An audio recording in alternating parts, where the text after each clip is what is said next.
அனைத்து அன்பு உள்ளங்களுக்கும் அடியேனின் ஆத்ம நமஸ்காரங்கள். இன்று நாம் எதை பற்றி பார்க்க போறோம் என்றால் கால பைரவர் வழிபாடுங்க. இந்த கால பைரவர் வழிபாடு ஆன்மீகத்திலேயே மிக முக்கியமான வழிபாடு. இந்த பைரவ வழிபாடு தான். நீங்க எந்த அம்மன் கோவிலுக்கு போங்க, எந்த சிவன் கோவிலுக்கு போங்க, அங்க சக்தி பீடம், அதாவது பலி பீடம் இல்லாம ஒரு கோவில் இருக்காது. அது போல நீங்க எந்த சிவன் கோவிலுக்கு போனாலும், அம்பாள் கோவிலுக்கு போனாலும் பைரவர் சன்னதின்ட்டு ஒண்ணு முக்கியமா அமைஞ்சிருக்கும். இந்த பைரவர் எப்படி இருப்பாருன்னு பாத்தீங்கன்னா, 4 கரங்களோட நிர்வாணமா பாம்பை பூணுலா அணிவிச்சிருப்பாரு. இவர் ஒரு சில இடங்கள்ல 32 கரங்களும் இருக்கும். இந்த பைரவர் யாருன்னு பார்த்தா, அந்தகாசூரன் என்ற அசுரனை அழித்தவர், சிவன் நெற்றி கண்ணிலிருந்து பிறப்பித்தவர். இவர் தாங்க கால பைரவர். இந்த கால பைரவரை வழிபடுறதுனால நமக்கு என்னென்ன பயன்கள்னு பார்ப்போமா?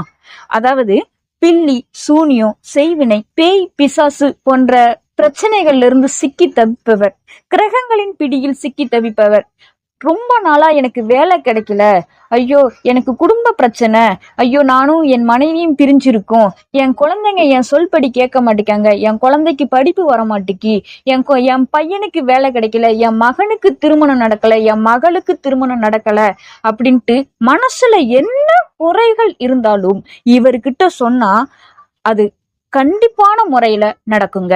கால பைரவர் நம்ம நினைச்சத நடத்தி வைப்பவர் மட்டுமல்லங்க. எப்படி ஒரு வீட்டுல செல்ல பிராணியான நாய் ஒரு வீட்டை காவல் காக்குதோ, வெளியில இருந்து, அதாவது முகம் தெரியாத ஒரு நபர் அது எப்படி நமக்கு காண்பித்து கொடுக்கிறதோ, அது மாதிரி இந்த கால பைரவ வழிபாடு, அதாவது இந்த கால பைரவர் நமக்கு ஏதேனும் ஒரு தீய சக்தி நம்மை நெருங்குகிறது அல்லது ஏதேனும் ஒரு தீமை நடக்க போகிறது என்றால் இந்த பைரவர் நமக்கு காமிச்சு கொடுப்பார். அதுதான் பைரவரின் சக்தி. இந்த பைரவரை எப்படி வழிபாடு செய்யணும் அப்படின்னு பாத்தீங்கன்னா, வடைமாலை சாற்றி வழிபாடு செய்யலாங்க. நெய் ஊற்றி 4முக விளக்குல நல்லெண்ணெய் ஊற்றி வழிபாடு செய்யலாம்.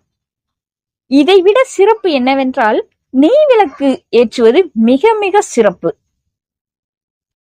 இப்போ வட மாநிலத்துல எல்லாம் பாத்தீங்கன்னா மதுவை ஊற்றி பைரவரை வழிபாடு செய்வாங்க. அது அவர்களுடைய நம்பிக்கை.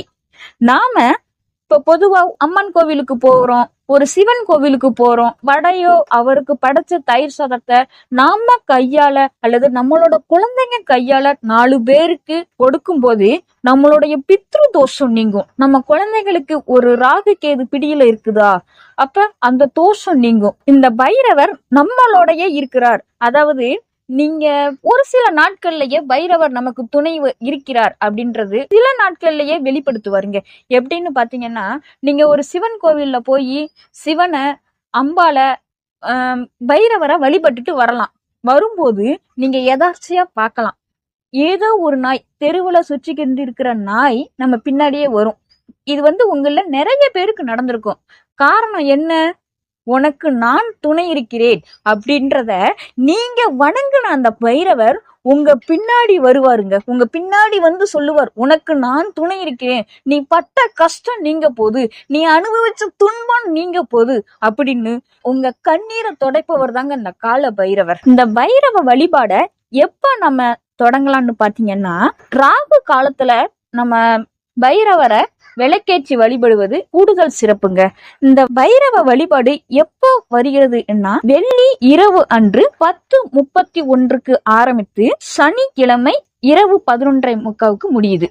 இந்த பைரவ வழிபாடு எப்போது வழிபாடு செய்தால் கூடுதல் சிறப்பு என்றால், அஷ்டமி அன்று வழிபாடு செய்வது கூடுதல் சிறப்புங்க. அதாவது தேய்பிறை அஷ்டமி என்பது இன்னும் கூடுதல் சிறப்பு. அதாவது இந்த பைரவ வழிபாடு என்பது தேய்பிறை அஷ்டமி நாட்களில் வழிபாடு செய்வது கூடுதல் சிறப்புங்க.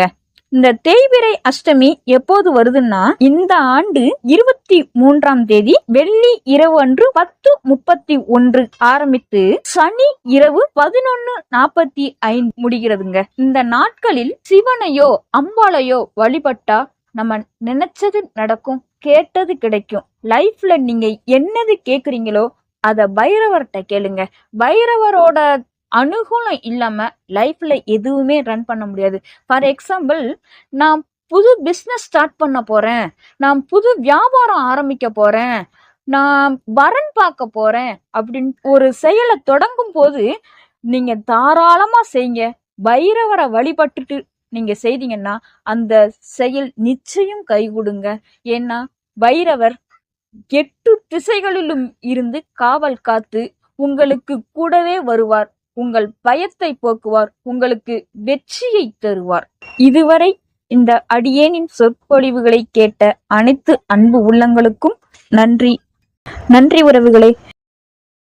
நமது ஆன்மீக கருத்துக்கள் சேனலை லைக் பண்ணுங்க, ஷேர் பண்ணுங்க, சப்ஸ்கிரைப் பண்ணுங்க, கூடவே பெல் பட்டனையும் கிளிக் பண்ணுங்க. அப்போதான் நான் போடுற ஒவ்வொரு வீடியோவும் உங்களுக்கு உடனுக்குடனா வரும். நன்றி.